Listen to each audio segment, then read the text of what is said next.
Yeah. Your hire of Jim Nolls this offseason.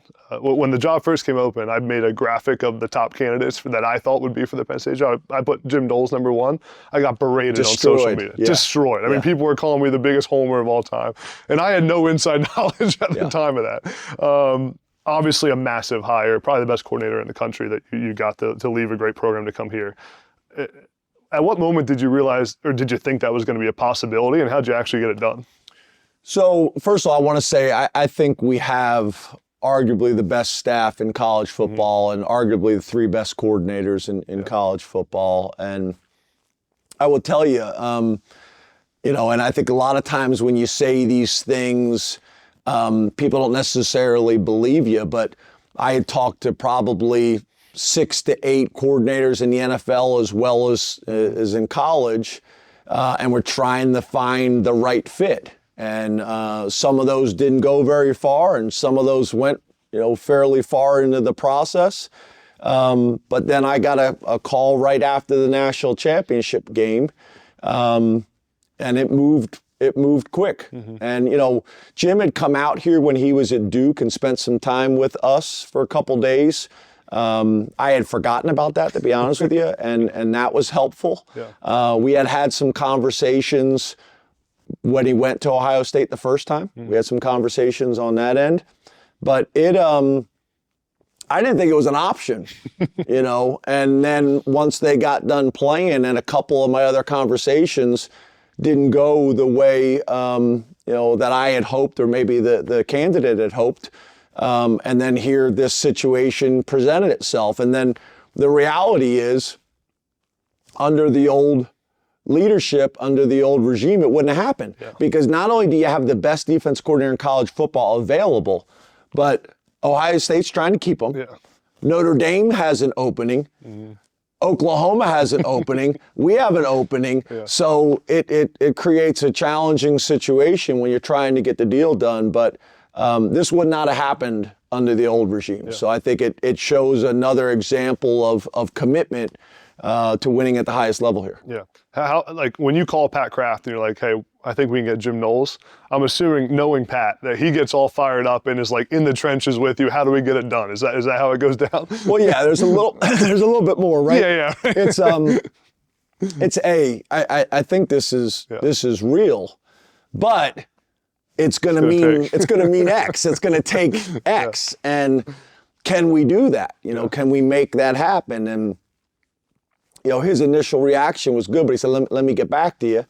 Got back to me and said, let's make a run at this thing. So, as you know, Pat is a foxhole guy, right? Yeah. I think that's why Kale loves him. I think that's why all the coaches in the athletic department, because you feel like you got a partner with you in this journey. And I think that's important for all of us, right? Yeah. That people that we work with, that you feel like are right in the thick of it with you. Not always perfect, but I think that's a powerful position to be in, specifically as a head football coach. Yeah. Of all the impressive things you've done here in your time, I think one of the most impressive is how you've developed guys that have stayed in this program that's so rare in college football. I mean, and then you talk about this season, getting Drew Aller and Katron Allen and Nick Singleton. I mean, if you would have told me all 3 of those guys were coming back at the end of last year, I wouldn't have even believed it, right? And to be sitting here, and clearly that comes from relationships and that these guys trust you and trust this program and want to be here. How do you actually make that happen, where you keep some of these players here for a long period of time when it seems like they're not going to stay or will go to the NFL? And what do you attribute it to? Is it the relationship piece? Yeah, and Denai. Yeah, so and many more. Zane and Zachy, right?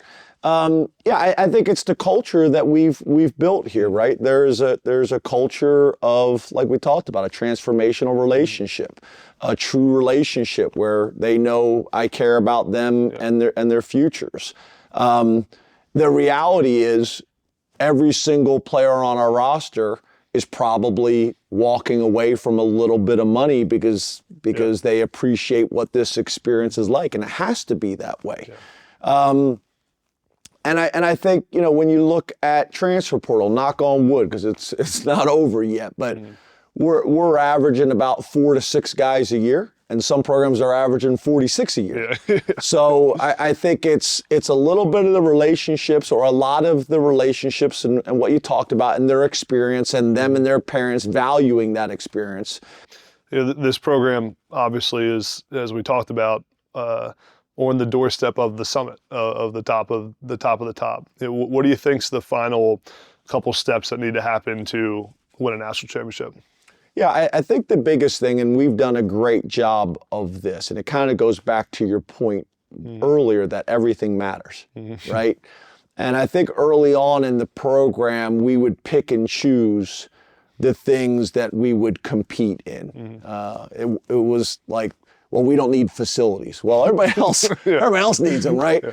And we were able to get those things done. And I think early on it was, NIL. Well, that's not really kind of in our culture. We don't do those things. So I think we're at a point now where Pat's done a really good job, where I felt like before maybe it was me pounding that drum by myself, and Pat being very supportive and understanding for us to go where we want to go, that we have to compete in everything. We got to have the best coordinators.